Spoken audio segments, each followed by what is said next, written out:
Right? Yep. Yep. Mech suits. And I mean, that'd be my first thing to do. Yeah. That's my first go-to is to make Voltron. Like I see something like that, I've got to make that's my Voltron. side hustle. I'm working on Voltron. Right? You should see it. It's up on blocks in my garage. It's pretty cool. I mean, Japan has they built what the Macross right? thing, Yeah, I've right? seen. Yeah, like Gundam stuff. Yeah, the Gundam suits. Yeah. The life size. So- the life size. So I those are mean, amazing. Well, that's Japan. If anybody's going to do it, they're going to do it first because it's in the culture. Well, well, my thing is, I just want an Akira bike. That's want an electric. Yeah, An Akira bike. The only thing that concerns me is that what do they know that we don't? Why do they build a Gundam? Because they know something we don't. Can't afford it. A Gundam that can actually flip the bird. So Yeah. Or fly. For flying. Walk on its own. Right? Those things. It's a great sculpture, but I guess we're at the top of the hour, right? Yeah, we are. We're live on YouTube. So we're live on YouTube. We're live on the radio. So whenever you're ready. Thank you, sir. Ladies and gentlemen, boys and girls, and children of all ages, welcome to Model Citizen on GCPR, Ghost Claw Productions Radio. I'm your host, George Dayer. I am flanked by my wonderful hosts, the angriest of IT nerds, Gilbert, and I know why he's angry, because he can't stand Apple. And James Lechner. Oh, really? Printmaster Both James. You are angry? I'll fit right in. We have a very special guest today. His name is Mike Scott. He is a prop maker, model maker, and if you read the RPF, troublemaker. Also, super nerd, Mike Scott. Welcome to Model Citizen, sir. I'm very sorry about last week. It was anniversary week, and I had to do the whole thing. I get it. And, I do apologize, but here we are streaming also on our YouTube channel, GCPR YouTube channel. We are also on TikTok. I believe we're on Twitch as well. And so welcome. And first question I have for you is, who is Mike Scott and how'd you get here? And don't say George just gave me the link and I just showed up. Well, that's a big part of it. I don't know. You would start at the beginning. Yeah.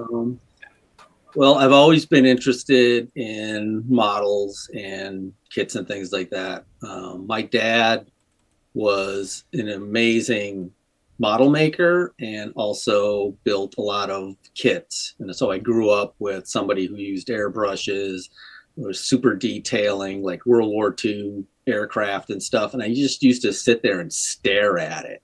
Like, how did you do this?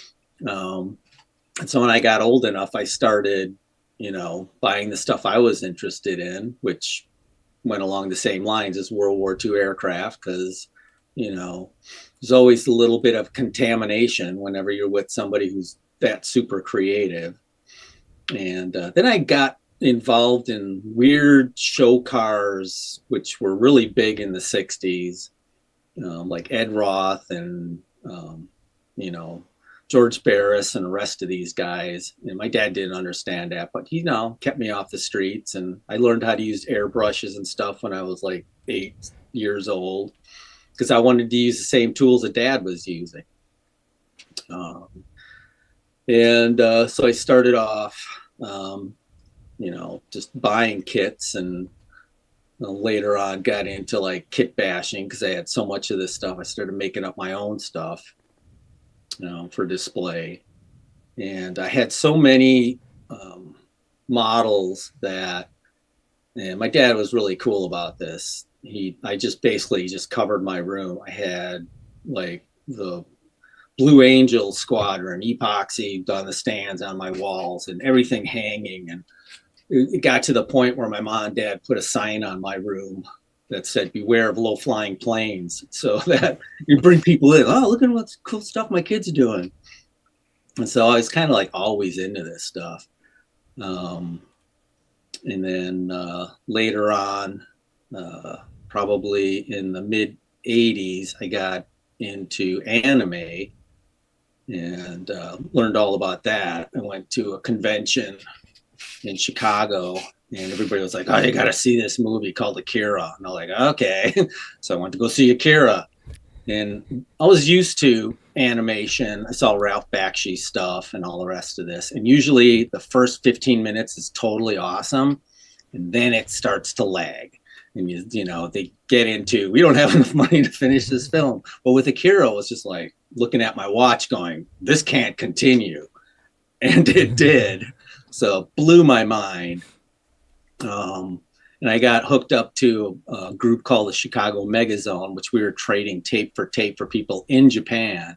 So I was getting straight stuff off their television in Japanese. Oh. We didn't care. We just thought it was cool. You know, we'd sit there for days and hours looking at it. What do you think he's saying? What do you think is going on? You know? And a friend of mine who was teaching English in Osaka lived in Milwaukee. And when they didn't have school, he would go to all the hobby shops and get to know the guys and then get into the back rooms and start buying this stuff. And they'd ship it to Milwaukee, and then we'd go do conventions. And this was like, you know, late 80s, early 90s. Nobody had this stuff. And it was like printing our own money, man. We'd go to these conventions and just sell out. And I kind of got a bee in my bonnet. Fest in Japan with my list. And it's like he hardly bought anything that I wanted. It's like, I wanted a Akira bike. I want a spinner, because I get Hobby Japan. And I'm like, there's all this cool stuff. You know, when you're there, can you buy something? So I kind of got cheesed off and I started making my own kits. And part of that was through Musashi and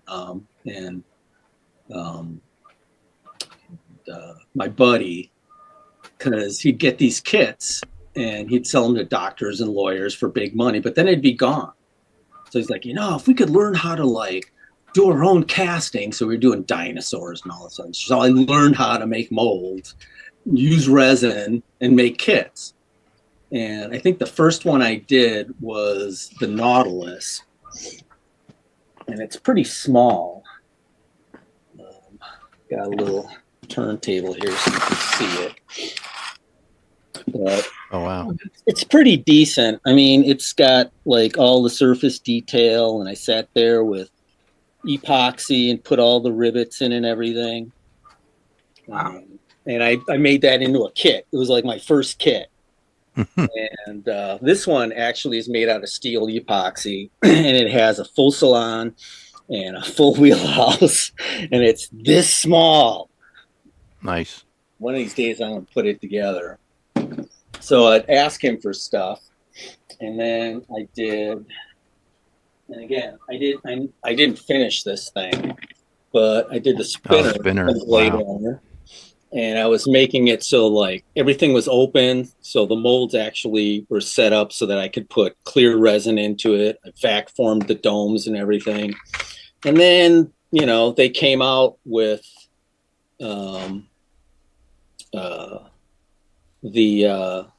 the Back to the Future 2 car, which was basically this car without the decals. And I'm like, well, there goes my market. That I always get to the point where it's like, oh, I'm just about ready to go to mold. And then they'd come out with something. And the best example I have of that is my Akira bike. So. Wow, that's nice. So yeah, I got this on a turntable. So again, this thing's like, you know, steel epoxy. And I got to the point where I had the dome, the buck for the dome, vac forming that. I made the figure for it. And then McFarlane came out with their little Akira bike that was $20. And I was like, well, there goes my market. So I just finished it up for myself, you know. And I used aircraft tires. Again, it's all steel epoxy. It all comes apart. I could mold it if I wanted to, but it's like, why? You know, that's pretty cool. Now they've got a 1/6 scale that lights up and everything. So, you know, what do you do? I would suspect there's some sort of industrial espionage going on from the sound of it. Yeah, like, oh, what's Mike working on now? Let's blow him out of the water. And then, because I was into the car stuff, I did one of my favorite movies of all time, Hannibal Twin 8 from The Great Race. Oh, cool. And this thing, again, that is really cool. I scratch built it for myself. I put it on the internet and everybody wanted one. And I'm like, okay, nobody's done this one yet. And they still haven't. It's been years and years and nobody's done this car. And I had access to the car that was at the Volo center. And so I even made it so that, you know, it's got the cool scissors and thing on it. The nose lights up. That is cool. And I don't know, I've probably sold 20 or 30 of these things. Hey, you know what we could do for an add-on for that? We can make like Professor Fate in the Peter Falk character. Oh, I love to, but yeah, I leave that for somebody else. Okay, maybe that's something I'll do for it. Yeah, that would be great. Do that. And then I was into like the Barris cars, which when you were a kid in the 60s, I know what you're going to show next, I think. Yep. So when you're a kid in the 60s, George Barris was like this automotive god. And he did all these amazing cars, including the Batmobile, the Munster coach, is like all the cool TV cars. He did stuff for celebrities. And then later on, I found out he basically bought a lot of these customs, put a paint job on it, stuck his name on it, and claimed that he built it. So I collected all these cards, all this information about all these wild show cars. Nobody ever made any models of them. Kind of like The Great Race, one of my favorite movies of all time. Nobody built any models of the cars. So I'm like, well, the hell with that. I'm going to do it myself. So there were two particular ones that I really, really liked. And these are 1/18 scale. And this is the Red Wrecker. Oh, cool. Oh, yeah. Ooh. I think I remember that one. So, again, what I did was I don't like having to do rims and tires. So I usually try to find a car that has the same rims and tires. And then I basically build everything else. And, you know, just went on the internet and just plowed through all the info I could get and tried to do as accurate a model of it as I can. And now I know where this car is. This car is in Van Nuys, a company or a shop that's been in business. I think it's started out as doing Fords, and they have been buying all these show cars. These guys have got millions, I guess. So they buy these things and like totally restore them.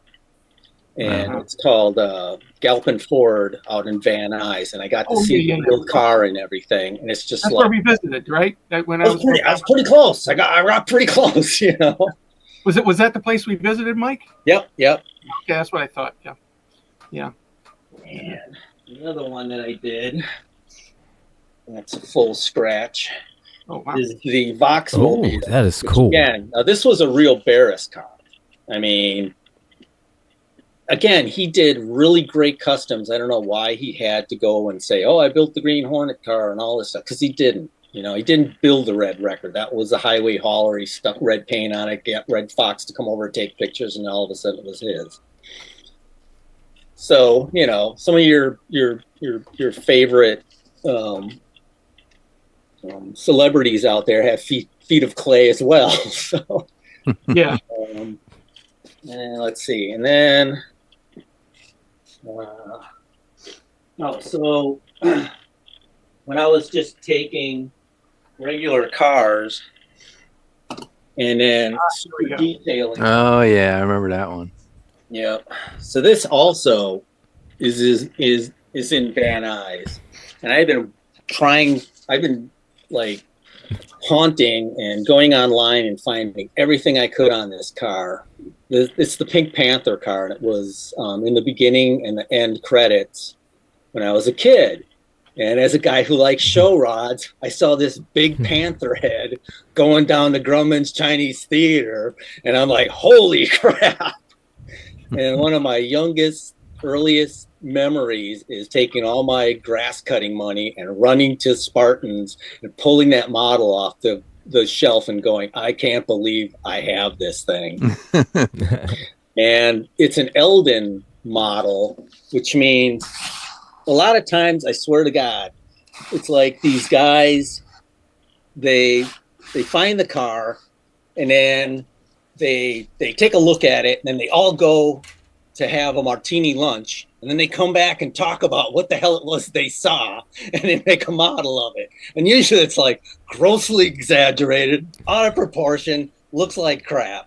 Eldon did a pretty good job, but to make it like this took me years of scratch building. Right. And I learned how to vac form with this model. It's got like a whole interior that's made out of Sculpey, covered in fabrics. I mean, it's nuts what I did with this thing, because I just wanted to have the ultimate Pink Panther car. And I probably did this when I was like 16. Wow. Because I just wanted it, you know.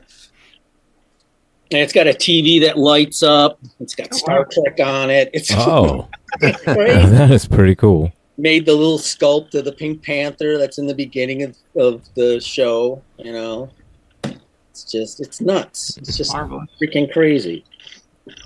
I think that's the first time I've ever seen that. I've heard you talk about it. Well, so a buddy of mine he's got a website, and it's called Dave's Show Rod Rally, and a lot of my stuff's on there.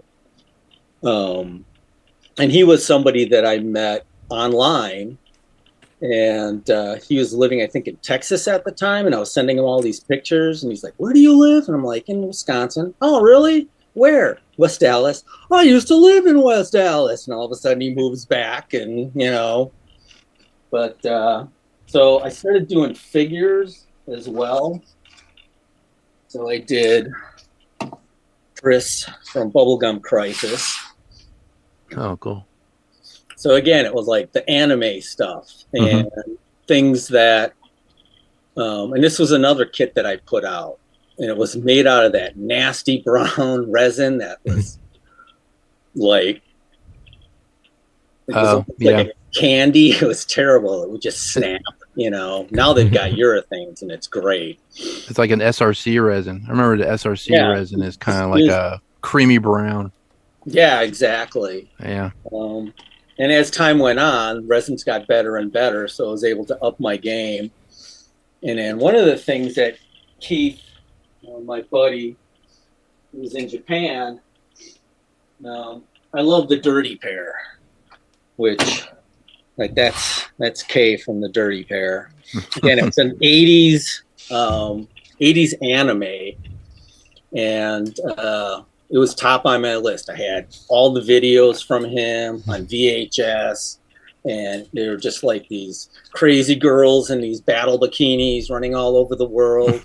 And they would they'd always get their man, but something would happen, not necessarily directly connected with them, but like half the planet would blow up. So they got this record being the Dirty Pair. And I just thought it was great. It was a great premise. So I got Kay, but I couldn't get Yuri. So I sculpted my own. So this is her companion. And I hope I can get her all on here. Oh, Mike, I never knew you sculpted figures too. Yep. Well, that's why we're doing this. Wow. So she's the other one of the team. It's not a very good picture either, but I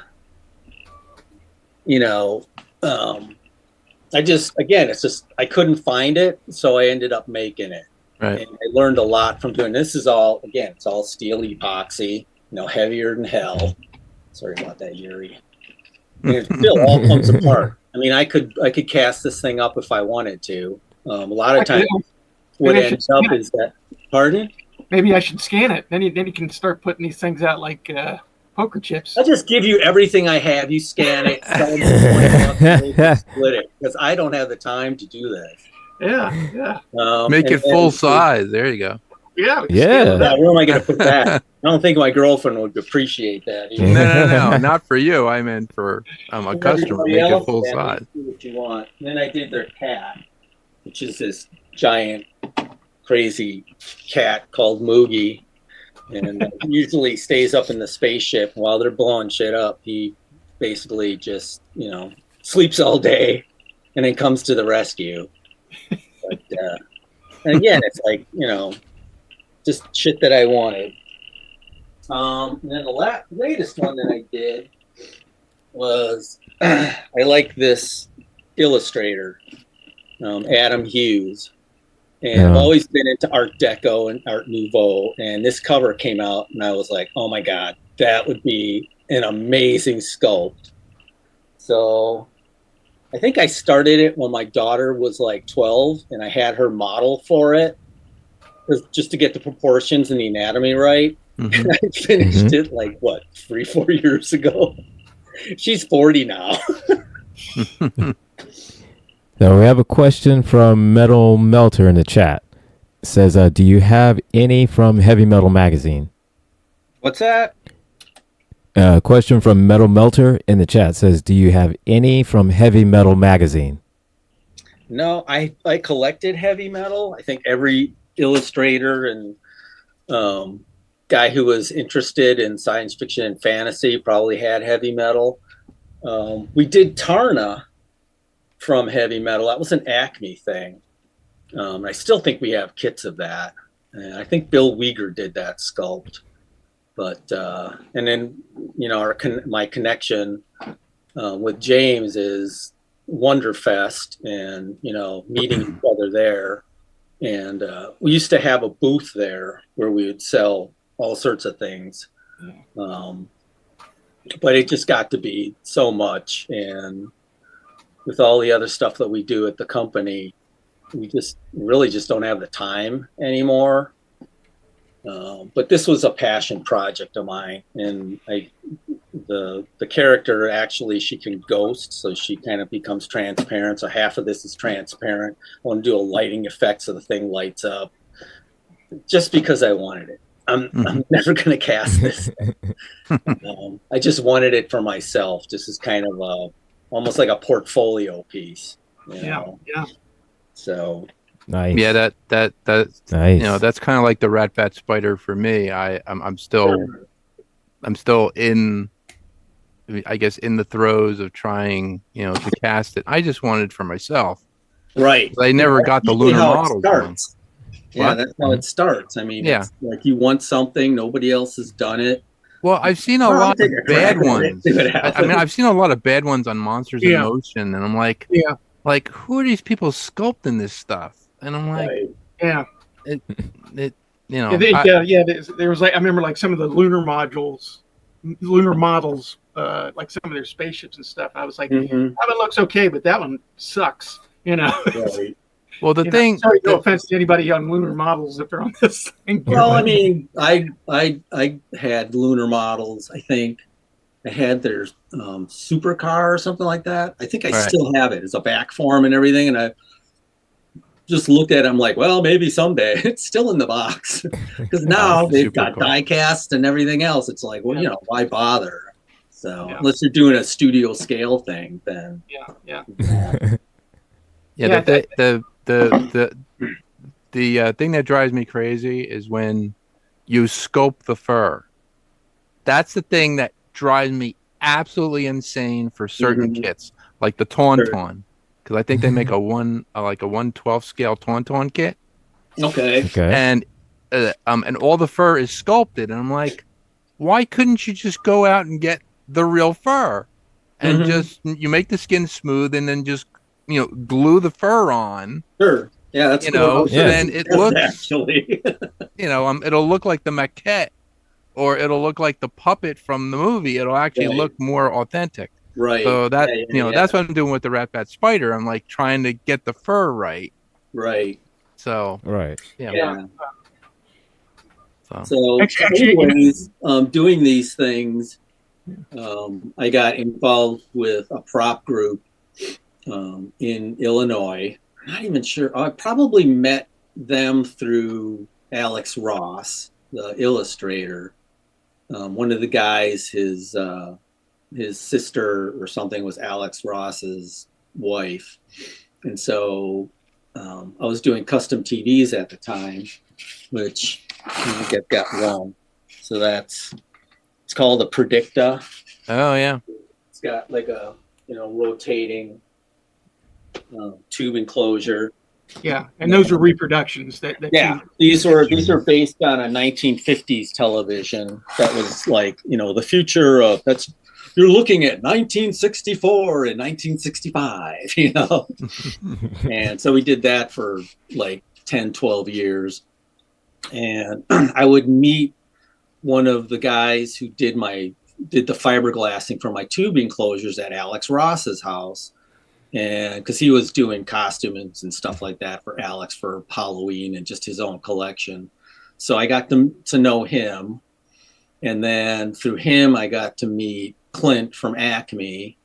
And then I'd go to his prop group and just bring my stuff down there and work on it. And, we were like kindred spirits because we both grew up pretty much in the same era. We all wanted a Robbie the Robot. We all wanted War Machines and, stuff like that from George Pal and War of the Worlds. So then I started doing that because I had access to all this machinery. And I had access to real casting machines and vacuum chambers and all this stuff that I just didn't have the room for it. Or the money. Yeah, so I'd come down there and, work on stuff, and I just had to pay for materials. And then when I was doing Predicta, I would get like all my job pretty much finished. Had all the cabinets. I did finishing and building on the cabinets, even came up with a couple of my own designs. And so I'd have like 2 weeks where I'm sitting on my hands waiting for them to wire these things up. So I got a hold of Clint and I'm like, hey, what you working on? Can I help? So he's like, come on down. And I think the first thing we did was a full-size MRI machine model. So it's like big stuff. Yeah. So again, I just learned so much from being there.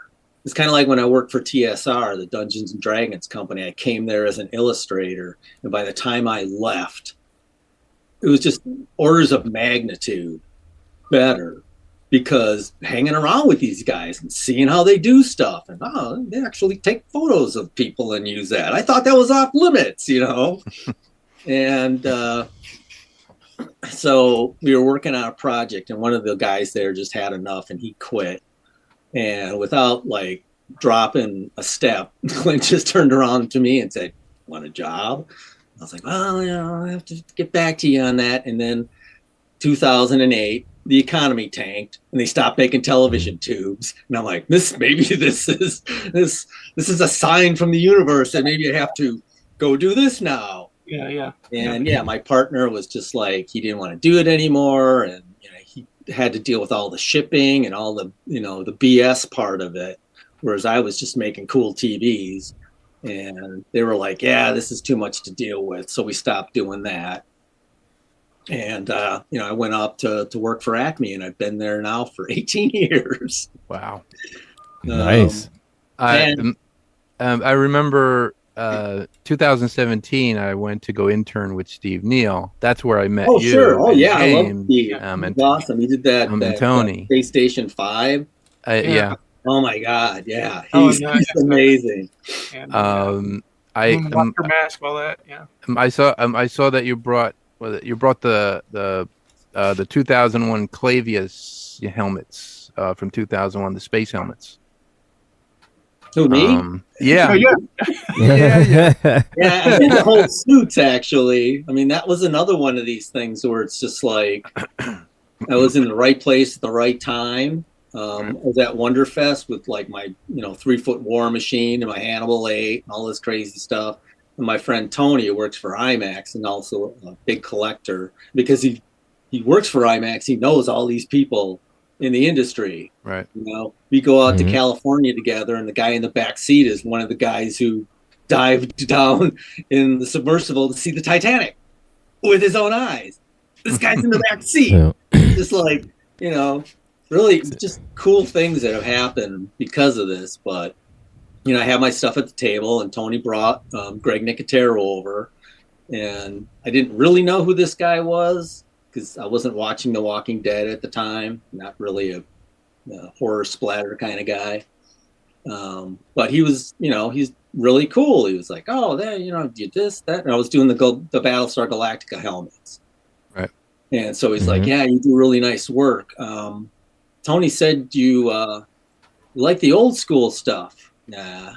He's like, you ever seen a movie called 2001: Space Odyssey? Like, it's your question, right? Have I ever seen 2001?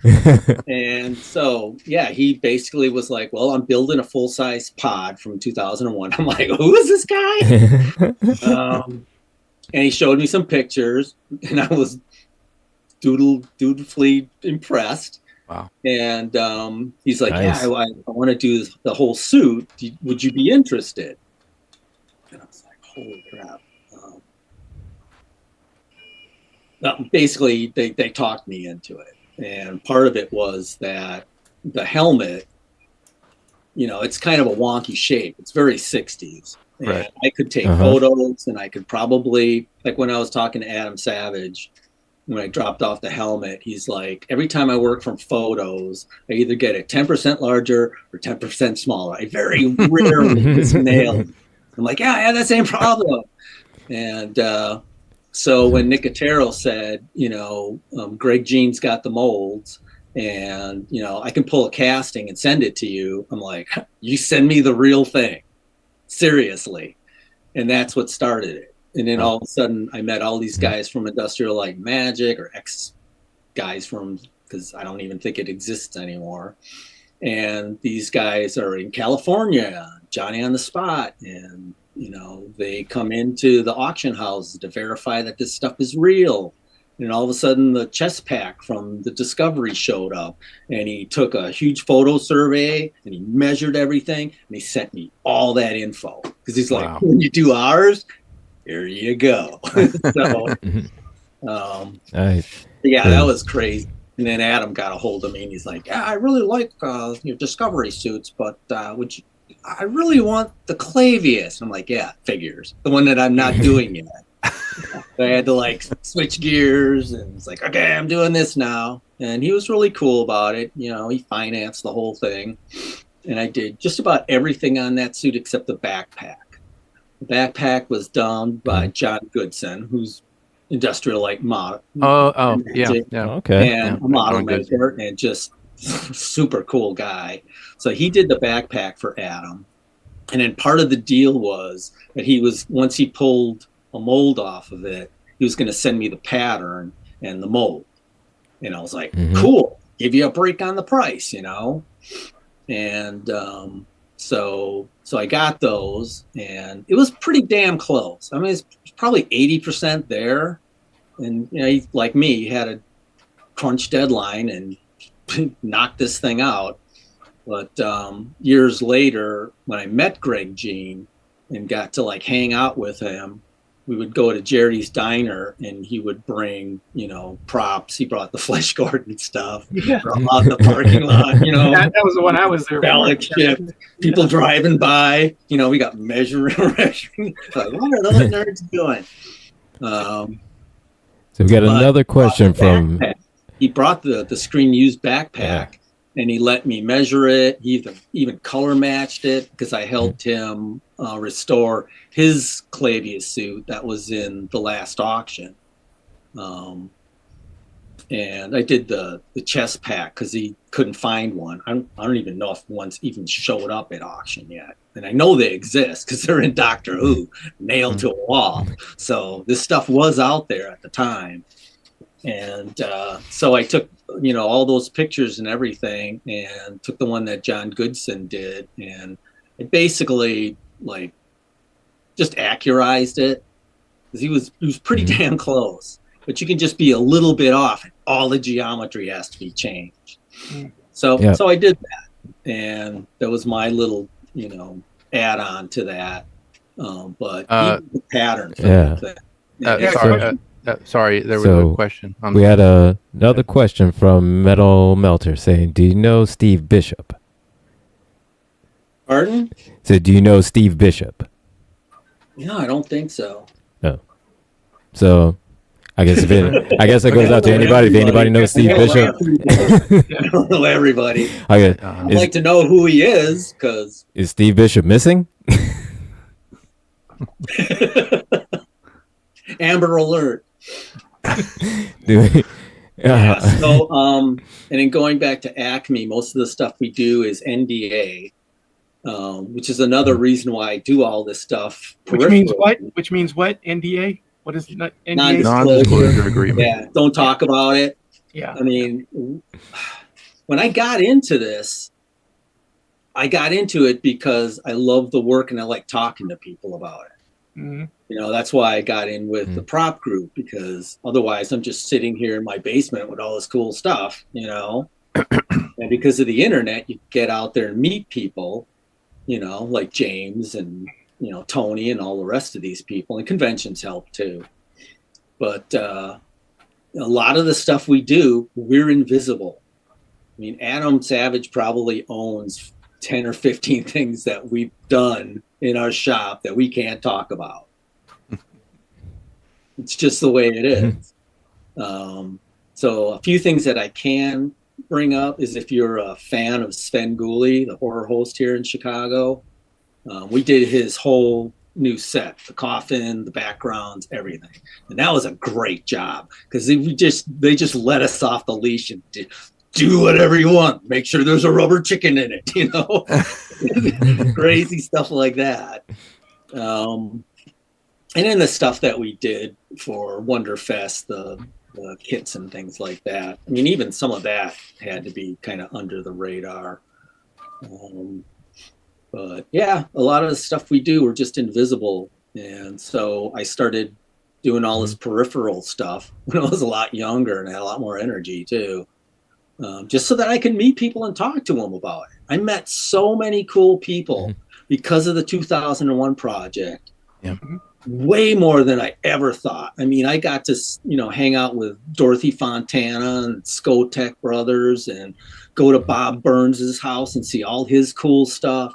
Mostly because of Tony and Nicotero, just bringing me into the fold, and it's just like, hey, yeah, you're not just some fanboy. You're, they talk to me like a peer, which is weird. I always wanted to work for Industrial Light and Magic, but I'm in Wisconsin, so that ain't gonna happen.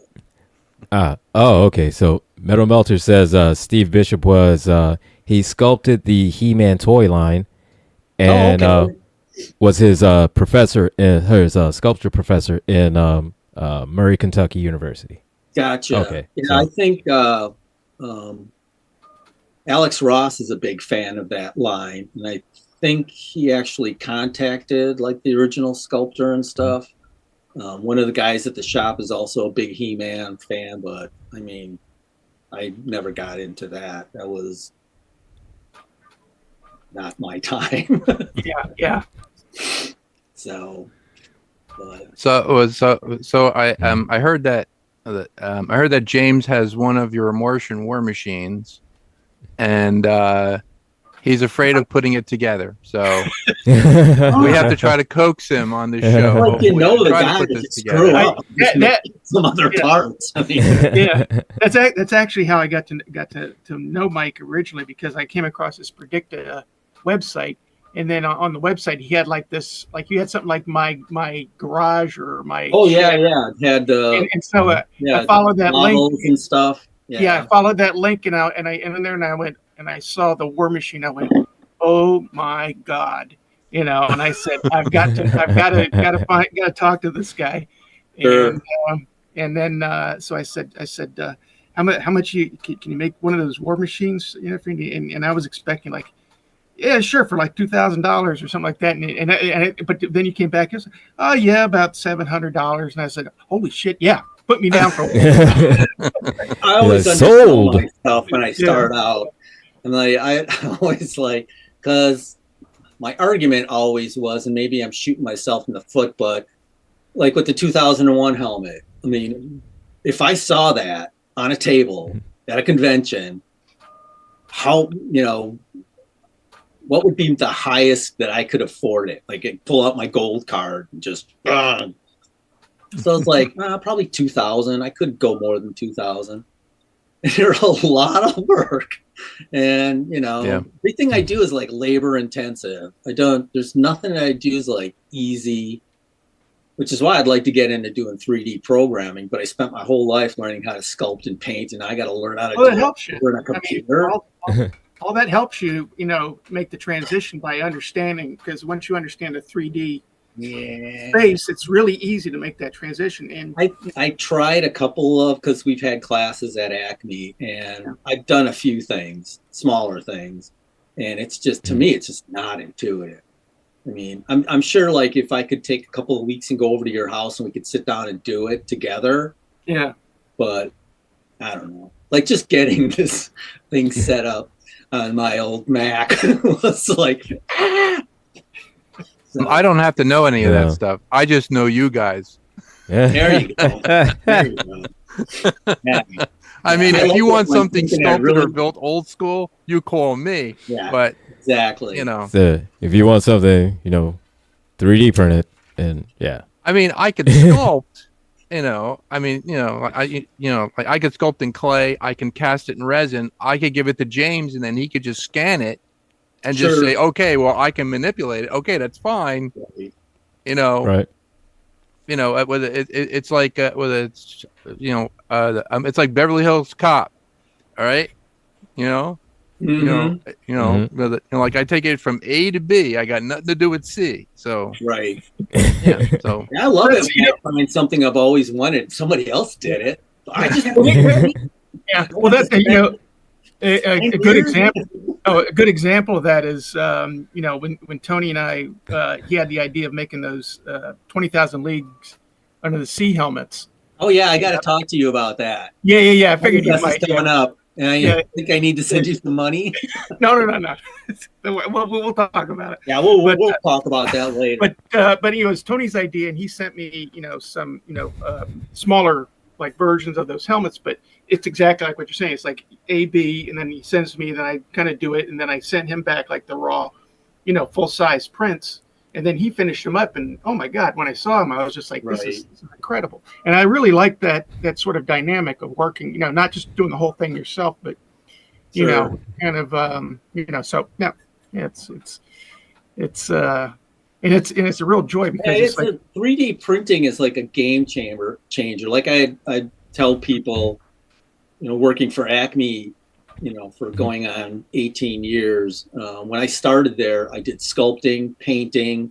I mean, we can make cars. We got 4-axis milling machines. We got CNC machines. We do crazy stuff. We could build cars. I could get my Akira bike if I ever got off my butt and decided I wanted to make an Akira bike or a Blade Runner spinner. I could do that. All right, so got a question from John Williamson in the chat. Says, were there any projects that you were excited about because of its ridiculousness? All of them. All of them. All of them are a challenge. Every like when I was growing up and, first, getting a job working in restaurants and stuff like that, I used to dream, because I was doing airbrush and all this stuff on the side, but I wasn't making any money. I gave most of my stuff away. I used to dream about, getting up in the morning and everything would be different and I'd be creative. And now that I had that job, sometimes I dream about getting up in the morning and know what my day is going to be like. The 2001 project was way over what I thought was going to go into it. That took years. I started in 2008, and I'm still working on people's stuff. Wow. You know, I got a regular job, and then I work 8-10 hours, and I'm like, oh, great, I'm gonna work on this stuff now. 20 years ago, it was a lot easier to get that. And I also think because prices have gone up, Yeah. and like now I have to ask real money for this stuff, and that's really the only big motivation for me. Is I got everything I need, all the hard work is done. I just have to get around to putting this stuff together and then getting it to these people, and I get a pretty decent payday now. Mm-hmm. You know, but every time I'm doing something for them, my Akira bike isn't getting finished. You know, it's like I got my own stuff I want to do, but you know, I guess I'm a victim of my own success. That, you know, so many people, like the Hannibal Lake kits. I had guys on for years, every Christmas. When are you going to do the kits? And I'm like, every time I get going, something else comes up. Well, at least you didn't ask for money up front on that stuff. No, I never do. Some people have, Yeah, well, I've seen it. Nothing ever appears. I've seen that happen so many times. It's like, especially with the 2001 project, there's a cloud over it. So many people have been ripped off. You know, they pay for all this stuff, and then where's my kit? You know, the Twin Squad figures came out. I know a bunch of people who spent money on those and never got anything. I know people who paid for sculpts that they never got. So my whole idea was like, I'm going to hit you up for the amount of money for the materials, and then I don't get paid until it's in a box, ready to ship.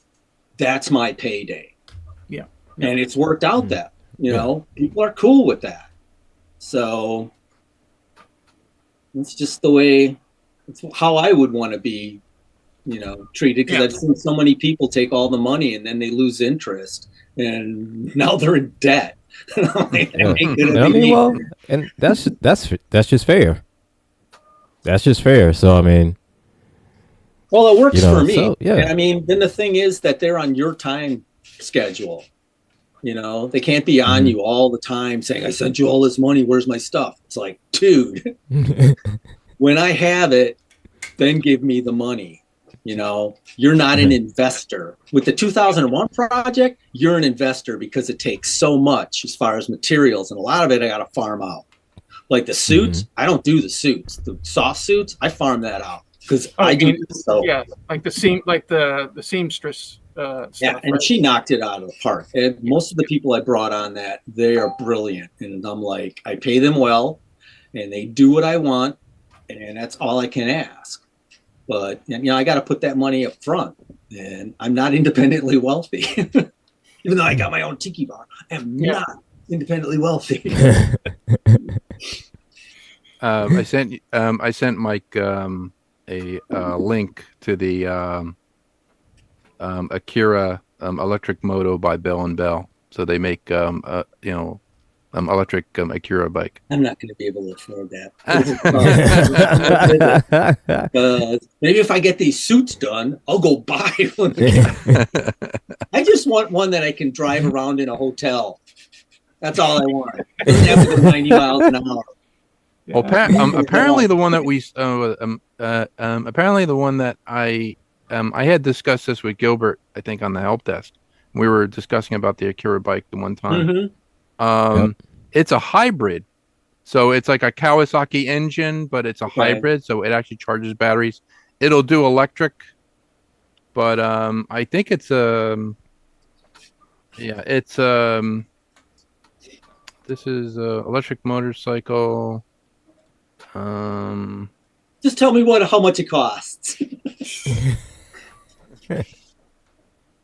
You have to ask. You can't afford it, right? Yeah, exactly. Yeah. $1 million. $1 million. Hell, if it's $1 million and they're selling them, I'm making Akira bikes. So are there Are there any I guess when you're making models and then people are just putting out if you come up with a design, say, oh my God, I'm going to build this. And all of a sudden you want to kind of market it as a kit. And then somebody else, comes out with it. Do you go for, certain models that are like obscure subjects? Kind of like most of the stuff I like is obscure. Well, no, I meant yeah, I mean, like not in like the mainstream, because when you go to Wonderfest, and I've never been to Wonderfest, but yeah, you need to go. I see the same models all the time. Yeah. The starships, the Star Wars stuff. It's like Star Wars Overload. You didn't look at my stuff then, because my stuff is not. Nobody does the stuff I do. No, yeah, I know, I know. But I'm like, it's always like, like the Starship Enterprise. It's the Battlestar Galactica. Certain things like that. Those are like the mainstream models. The ones I go for are the non-mainstream, like the Icarus from Planet of the Apes. And nobody knows what that is. Especially if you bring it to like an IPMS show, they're like going, "What is that? That must be like a concept model." Whatever. But I know if you ever looked at the BTA fighter from Enemy Mine, that would be a really cool model to do. I've never seen. I think like most people, unless like you've got a name and are known for doing, like horror, horror stuff or mechs or whatever. Most of us just do stuff that we want because nobody else has got it. Yeah. And then when you get it, it's like, well, I'm done. I did the Vox Mobile and the Red Record thinking I was going to make kits. Never did. It's just sitting there. I could if I wanted to, but I don't know if there's a market for that. This stuff's from the 60s. I'm getting old, I guess. And like with the great race, with the great race cars, I wanted to do the Leslie Special, which is Tony Curtis's car. They got about 3/4, maybe no, not even, like half. And everybody wanted the Hannibal 8 because it's the cool car.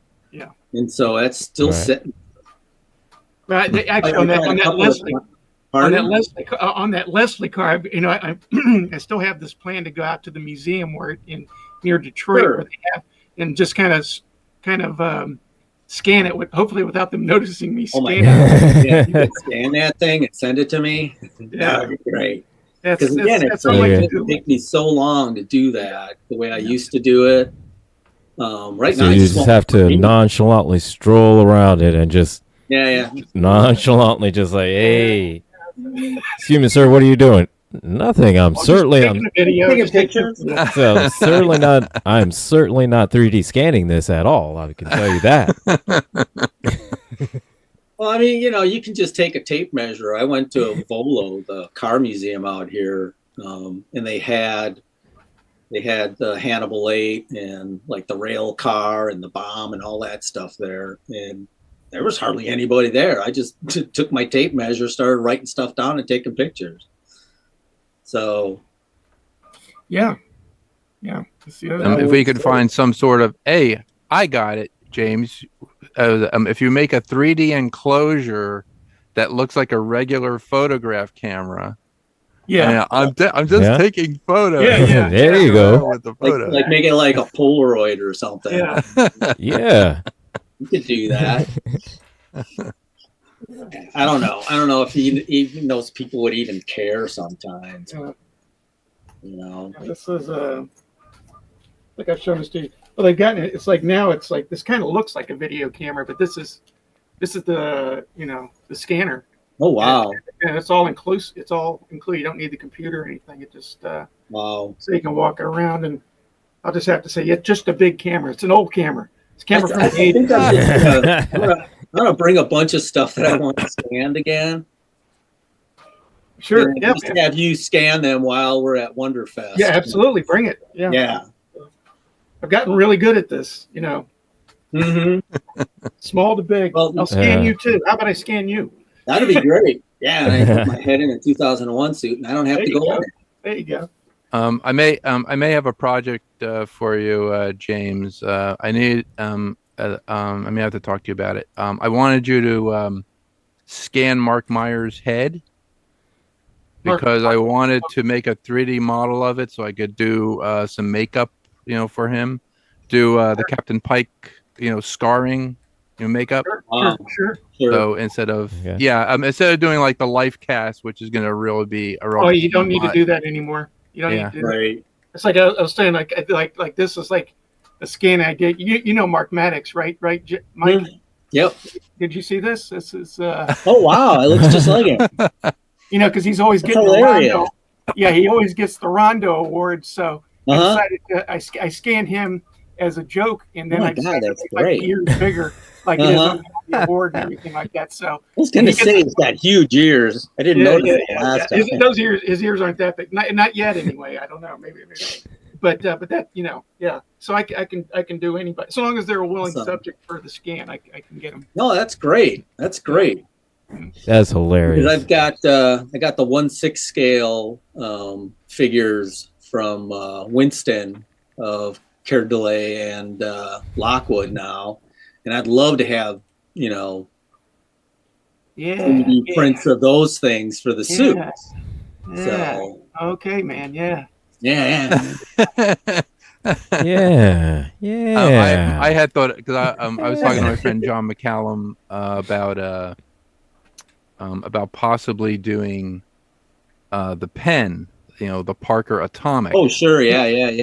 Doing the pen, and then actually using the obelisk, or sorry, the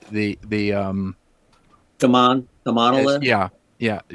Use the monolith as the case for the pens. Oh, sure. And then put it in between, the because there was I think there was like a lunar model. I don't know if it was lunar models. No, I think it was like Fantastic Plastic. They did a model of the apes on one side touching the monolith, and then they had the astronaut on the other side. Yeah. Was that lunar models? Yeah, that was lunar models. Yeah. So I figured that would be a really cool thing to put the pens in. Like you pull out the monolith, you hit it, it opens up, and then you take out your pen. So the Parker Atomic. Well, the whole 3D printing thing is just like a game changer, man. You know, when I was growing up, back in the old days, when you had to make everything yourself. Out of cardboard and Oh yeah, you were a big cardboard guy originally, right? Yeah, I did. Cardboard, masking tapes, and dreams. Yeah. I did a whole RoboCop costume that was basically. I started out with cardboard. Really good at it. And resin. Oh, nice. Yeah. Yeah, and that's what I did. I covered everything with fiberglass, and then I pulled the cardboard out. Yeah. So you learn by doing. And sometimes you just got to make it up because nobody taught me how to do that. I just did it because it was the easiest way to do it without getting a mannequin and getting a bunch of clay and sculpting and pulling molds off of it. And then fiberglassing it. It's like a lot of my kits here, I end up painting them up. They're my patterns, but it's all I got. So I finish it. That's cool. Because at least I can display it. I'm working. That's pretty cool. I'm trying to work on that spacesuit, the Star Trek: The Motion Picture spacesuit, the Spock one. Oh, like what Steve has. Steve has that one. Yeah, Steve Neal's got the Spock there, right? Yeah, the maquette. Yeah, he's got the. Yep. Yeah. Was that the actual maquette, or was that a reproduction? I think he got those from Greg Jean. Really? Yeah, it wouldn't surprise me. He got those. He got those most either Greg Jean or Doug Drexler. I think Doug Drexler. Right. He actually has the sculpt of the one that's in Archer's office of Zephyrin Cochrane holding you know, Mhm. the plans or whatever, and then he's putting his two fingers to the sky. Right. He has that. Yeah, he has that sculpt. That's I think that's a Doug Drexler. Yeah, meeting Thing that Greg Steve Jean Mason. was like one of those bucket list things that I never thought would ever happen. Yeah. I mean, when I started going to California, hanging out with Tony and going to Bob Burns and, meeting all these people, it was always like, oh, it'd be really cool to meet Greg Jean. And a lot of the people we knew Greg Jean because they worked for him. Yeah. But, and then the 2001 thing happened. And again, it was like a floodgate. All of a sudden, it's just like, they want to meet me? They want me to help them restore their real thing? What? And yeah, it was a real kick to go to California and have his phone number and call him up and say, we're going to be in town for a week and it'd be really cool to see you. And, he'd take our calls and talk to us and meet us at the restaurant, bring stuff. Just like never did I ever think. Like, we got to go to his house and, walk around. That was an unbelievably rare privilege for you, I guess. Yeah, even people that worked for him for decades were like, "You went to his house? You can't get in Greg's house." But he knew a couple of things. I brought this up. I got no money. I don't want any of your stuff. I want to hear your stories. Yeah. It's like, I know you got all this cool shit, and it's great. I just want to see it, maybe touch it. Like when we went to the auction in Texas, we got in a day early because I had my Clavius helmet, and I always wanted to do a side-by-side shot, And the guy's like, "Yeah, you can do whatever you want, walk around, just don't touch anything." And I said, "You see all this stuff? I touched all of this stuff, so I'm good." I went into his room where he had all the original Star Trek stuff, and I was just like, I touched it. It's all I need. Freaking touched it. I'm good. I feel like I'm part of it now. But yeah, it's like he liked us because, we were never on him about, "Oh, can you sell this to me? How much do you want? Blah, blah, blah, blah, blah." And during the late years, he would always talk about the vultures that are circling, Yeah, same thing happened to Bob Burns, too. Yeah, there was a lot. Yeah, and it still happens. Yeah. And I mean, I get it. But on the other hand, it's just like, I didn't have any of that over my head. It was just like, I just liked the fact that, so the thing that really freaked me out was he's like, "Yeah, I was watching Sven Gulli." He was a Sven Gulli fan. He's like, "Yeah, I recognized you." And I was like, "What?" I'm on there for like 10 seconds. I was like, "Oh, you were on the show? Who knows who I am?" You were on the Sven Gulli show? Well, they did a video because a lot of the things we do, people promise us the moon, and then when we actually do it, nothing happens. Yeah. They were cool. They came out and videotaped us and making the stuff. And then every once in a while, when they've got time, they put it up there. Acme Design did all our stuff. And I mean, there's like one shot of me. But Greg saw that and knew who I was. That blew my mind. I was nice. Like, I said, I'm kind of a friend of Greg's because he knows who I am. You can't buy that. It's just, it either happens, I see. Somebody like me, then I would instantly say, "Oh yeah, we're best friends." I text them all the time, going to the house this weekend and everything, and it would be a complete lie. But I wouldn't care. It was never like that. I was just happy he took my phone call when I showed up once a year. But yeah, it's pretty crazy, man. And then the stuff he had, oh my God. Yeah. Like the funniest thing was like we were all sitting in his dining room and his house was just packed with cool shit. There's like, Batman original utility belts all over here and a whole cabinet full of original Star Trek props. And he goes, "Oh yeah, go back into the Star Trek room, and on the top shelf above the display cabinet, there's a box that's marked Max Factor." Okay. It says, take that down. You can look at it. Don't take any pictures, and we shall never speak of this again. But it went up for auction, so I'm talking about it. But it was William Shatner's rug. And we're all like, is that a tribble? And Darren Doctorman goes, I think that's William Shatner's toupee. And we're all like, gasp. touch. And they did this really great gag shot where they had a tribble and they had William Shatner's toupee, and we're all kind of like sitting there going, which is which, do you think? Which one's going to move first?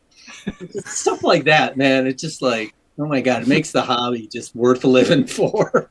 Yeah. So anyway, I actually have to drop. Okay. Well, yeah, we're at the end of the Are we show. over? We're actually at the end of the show, but Cool.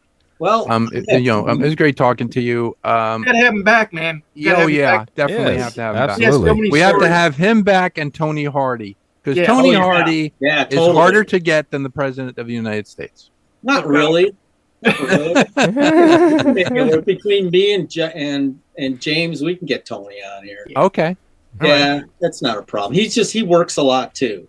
Yeah, I know. You know, you just got to get him when he's chilling, working on his kits or whatever. Yeah. But yeah, he's amazing. He changed my life. I Same keep here. telling him all the time, damn it, Tony, you changed my life. He's like, Yeah. oh. I'll be forever grateful to you two for just including being your friend and including me in some of your adventures and Hell stuff. yeah. If you ever need electronics, Tenna Controls can help you out. I think James said about that. We had interviewed Ralph Tenaglia from Tenna Controls. He's one of our sponsors. Yeah. If you ever need electronics, like for models, whatever, he actually makes up the boards, and he does all digital. He does all digital, transistors and stuff like that. At some point, I'm going to want to do my ultimate 3-foot war machine, which going to need a. He's got the board for it. So. He's got the Martian War Machine kit. Yeah. Yeah. Right. On his site, but. Yeah, we And did it's the still war independent. machine. We did the War Machine camera kit that came out for Glenn. Oh, right. I was involved in taking his castings and making it into a kit, and then rotocasting them and putting them out there. And again, that was something I did in high school because I wanted one. And I'm always on the back, part of my brain going, one of these days I'm going to make that. I was so happy he did it because he did a great job. I mean, it would have taken me years to do that. Well, James has to leave. This has been Model Citizen on GCPR, Ghost Club Productions Radio, and streaming exclusively on our YouTube channel. We have been talking to Mr. Mike Scott, prop maker, model maker, troublemaker on the RPF, if you see that. But we will have him on again, hopefully with Tony Hardy. That would be cool now that I know how to do Zoom. And now you know how to do Zoom. If you ever have any problems, the help desk. We have the help desk. We're here to help at 6:00.